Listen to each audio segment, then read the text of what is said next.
Hundreds of people rallied this week hoping to keep the prison open and save Washington County's biggest employer. But the commissioner told me that's not going to happen. But we're not out. We're going to get back up, and we're not finished with this fight. They came out in droves this weekend to save their livelihood. Hundreds of employees of Great Meadow Correctional and their families and supporters. But during a conversation this week with the head of state corrections, I learned it's a done deal. I totally appreciate their right to rally, but unfortunately that prison will close on November 6th. Commissioner Dan Martuscello telling me that as a former correction officer himself, the first to rise to commissioner, it's hard to close prisons. Does it make the decisions that you've had to make this year even more difficult, having worn the uniform inside a prison? The decision to close prisons are difficult in and of themselves. So yeah, it was very difficult decisions, recognizing that it wasn't a result of what employees did or didn't do. It's a matter of circumstance and where we are at staffing in this state and the fact that we need to give relief to the men and women who work behind the walls. Martuscello says that even though the inmate population has dropped dramatically over the past 25 years, there simply aren't enough correction officers to go around.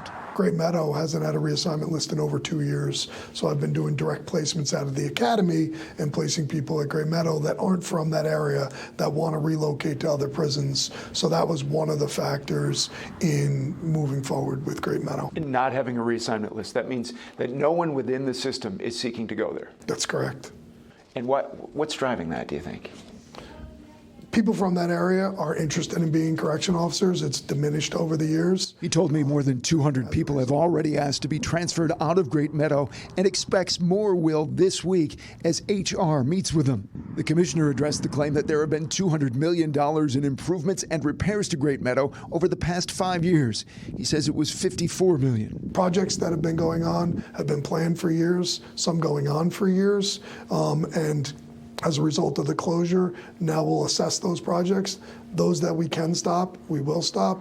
Those that are going to protect the asset for future reuse, we'll allow those to continue. Is there work going on there this week, today? Oh, there's work, yes. We have to preserve the asset. We want to see a reuse for that community, and so some of those projects will continue. I know it's hard on the ears, hard on the eyes, but we have to look at the big picture in terms of.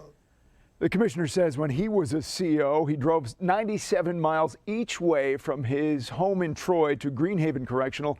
It says he's confident correction officers from Great Meadow will do the same.